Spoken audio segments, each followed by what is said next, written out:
नमस्कार, भारत लाइव देख रहे हैं आप। बिहार में एक 1600 करोड़ के घोटाले की लगातार चर्चा है। एम्बुलेंस सेवा को लेकर उसके टेंडरिंग में 16 करोड़ रुपए का खेल हुआ है, ऐसा दावा भाजपा कर रही है। भाजपा का ये आरोप है कि जदयू के एक सांसद ने अपने बेटे की कंस्ट्रक्शन कंपनी को और पीडीपीएल नाम से इस चल रही कंपनी को एक टेंडर दिलवाया है, जिसमें कहीं ना कहीं नियमों को ताक पर रखा गया है।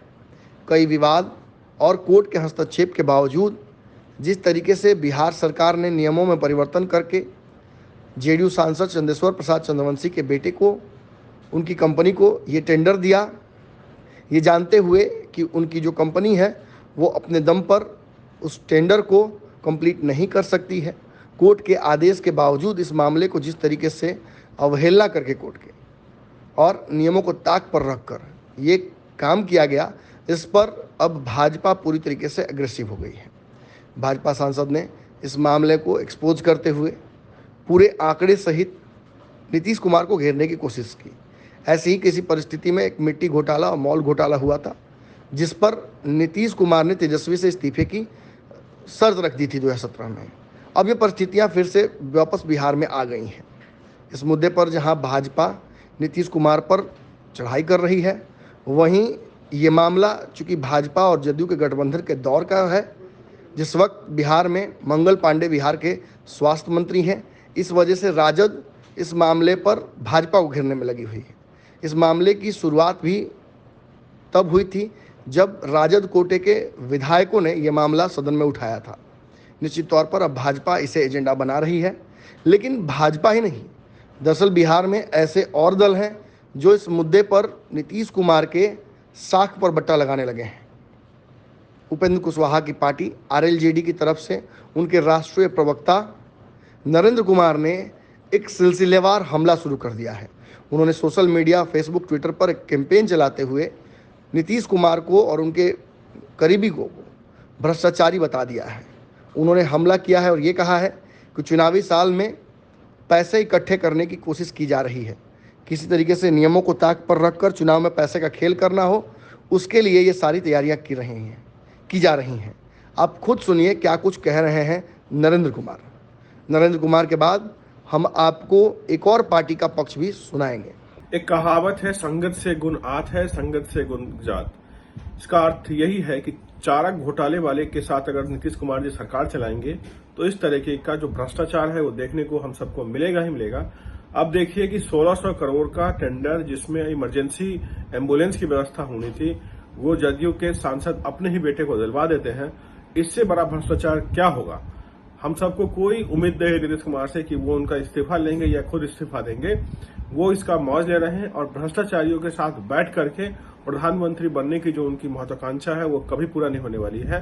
और मैं सरकार से मांग करूंगा और बाकी दल से मांग करूंगा, इसके खिलाफ एक आंदोलन होना चाहिए, जिससे ये जो व्यक्ति है इस पे कार्रवाई हो और ये देखा जाए कि टेंडर किस टर्म्स पे और कैसे दिया गया है, क्योंकि ये कोई छोटी चीज नहीं है। और बिहार में जिस तरीके से स्वास्थ्य व्यवस्था खराब है, इसके लिए भी कहीं न कहीं जिम्मेदार नीतीश कुमार है। आज उसी का फायदा उठा करके वो कुर्सी से चिपके हुए हैं और अपने ही लोगों को टेंडर दे रहे हैं ताकि वो ज्यादा से ज्यादा पैसा कमाए और उनको भी, उनकी पार्टी को भी और उनके नेताओं को भी उसका शेयर मिले। आपने सुना किस तरीके से नरेंद्र कुमार और उपेंद्र कुशवाहा की पार्टी इस पूरे मामले पर नीतीश कुमार और उनके सांसद को घेरने में लग गई है।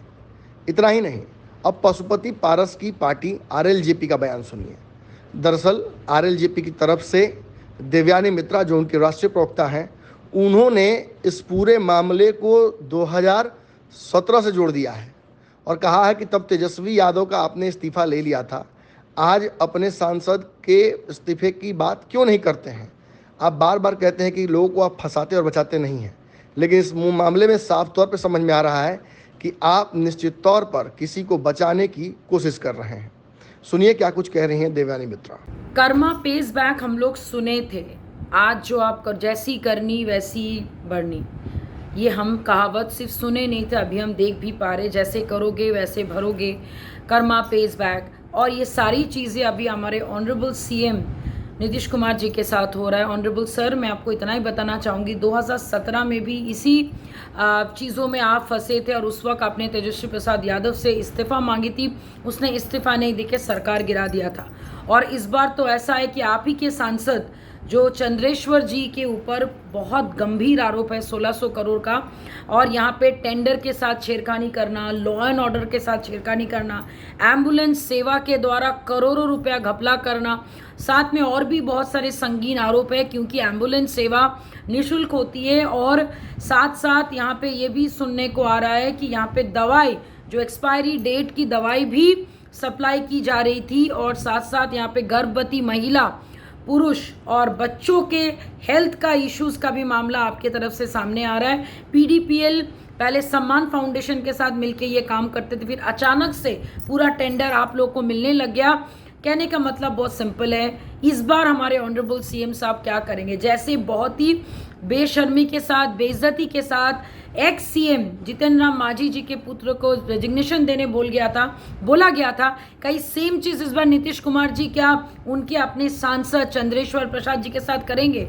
देखने वाली बात ये भी है कि सर आप हमेशा बोलते हैं, ना किसी के फंसाते हैं और ना किसी के फंसने में आप साथ देते हैं। तो अगर आप इतने ही क्लीन चिट सीएम है तो आई एम श्योर कि इस बार भी आप वही करेंगे जो आपको पहले करना चाहिए था। हालांकि महागठबंधन सरकार में जाने के बाद आपके चरित्र निर्माण अलग हो गया है, आप चीज़ें भूल जाते हैं, आप नाम भूल जाते हैं, आप हर बात पे जांच होगा करते हैं, आप हर बात पे ओके और मालूम नहीं करते हैं। आई एम श्योर इस बार भी आप मालूम नहीं या जांच होनी चाहिए ये नहीं बोल के आप सबसे पहले इस्तीफा मांगने का काम अगर करेंगे तो मुझे लगता है शायद 2017 में हमारे ऑनरेबल सीएम को हम लोग जिस सम्मान के साथ सोचा करते थे या देखते थे, उसी सम्मान के साथ आपको देखने का बहुत इच्छा मन में मेरा हो रहा है और बाकी सारी महिलाओं को हो रहा है। क्योंकि पीडीपीएल कंपनी सिर्फ एम्बुलेंस सेवा का निःशुल्क नहीं, साथ में ये हेल्थ इश्यूज़ है,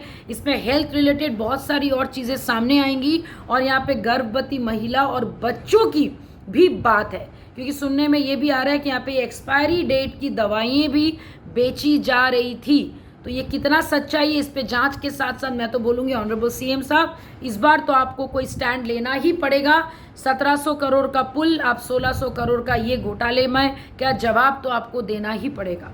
अगर ये वीडियो पसंद आई और वह बिहार के राजनीति और बिहारियत से सरोकार रखेनी तो सब्सक्राइब बटन दबा के चैनल के सब्सक्राइब कर ली। ओजे एगो घंटी बा, ओकरा बटन दबा देला से कुल सटीक और मारक खबर रुआ मुफ्त में मिल जाई। अगर रुआ पत्रकारिता के हमनी के नया प्रयोग में सहयोग कर चाहतानी तो ज्वाइन बटन दबा दी। पेटीएम नंबर नोट कर ली 9386816700। धन्यवाद।